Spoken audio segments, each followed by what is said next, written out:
మాజీ ముఖ్యమంత్రి కేసీఆర్పై ప్రభుత్వం చేస్తున్న రాజకీయ కక్ష సాధింపు చర్యను కొమరంభీం ఆసిఫాబాద్ జిల్లా జైనూరు మండల నాయకులు ఖండించారు. ఆసిఫాబాద్ ఎమ్మెల్యే కోవా లక్ష్మి ఆదేశాల మేరకు జైనూరు మండల ఏం భయం ఇది? మరి గతంలో ఉన్నటువంటి రాష్ట్ర ముఖ్యమంత్రి కేసీఆర్ గారు ఉన్నప్పుడు మేము బ్రహ్మాండంగా పిలుస్తుండే సమస్యలు ఏమున్నాయంటే, అరే ఒక మంత్రి వచ్చినా లోపలేస్తున్నారు, ఏదో చేస్తున్నారు. ఏందన్నట్టు ఒక తట్టెడు మట్టేసింది లేదు, ఒక రోడ్ వేసింది లేదు, ఎవరిని ఆదుకున్నది లేదు. ఏదనంటే గతం ఇక తీసుకుపోవడే.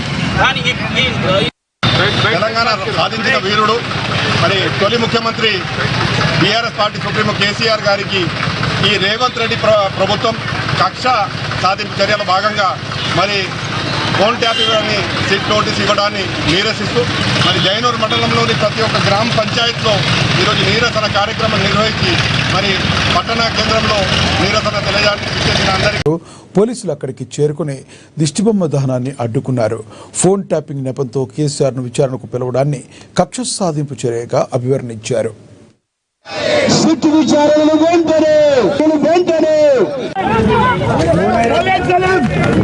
కేవలం కక్ష సాధింపు. ఆయన ఏదైతే ఆయనకు ఉన్నటువంటి కుచంచితమైనటువంటి ఆయన వ్యక్తిత్వానికి నిదర్శనంగా ఏదైతే నోట్లో ఉన్నటువంటి భూత పురాణాలకు వ్యతిరేకంగా ప్రజల మీద ప్రేమ లేదు, కేవలం డబ్బు సంపాదించుకోవడానికి ప్రజా పాలనను గాది కొదిలేసి ఈరోజు బీఆర్ఎస్ నాయకులపైన కక్ష సాధింపు చేయడం సరికాదు.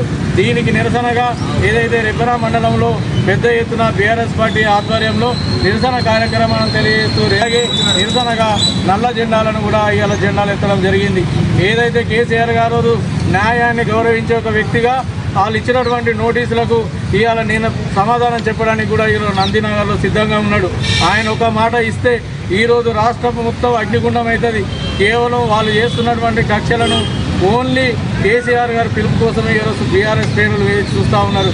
ఏదైనా కక్షపూరితమైనటువంటి చర్యలు రేవంత్ రెడ్డి ప్రభుత్వం తీసుకుంటే ఖబర్దార్ మీ యొక్క కాంగ్రెస్ నాయకుడు కూడా ఈరోజు పల్లెల్లో తిరగకుండా కక్ష అడుగడుగున అడ్డుకుంటామని చెప్పేసి ఈరోజు మేము హెచ్చరిస్తూ రాబోయే రోజులలో ఇటువంటి కక్షపూరితమైనటువంటి నిర్ణయాలను వదిలేసి ప్రజాపాలన పేరుతో ప్రభుత్వం ఈరోజు రాష్ట్రంలో ఉన్నటువంటి ప్రజలందరూ కూడా కష్టాలు పడుతూ ఉన్నారు.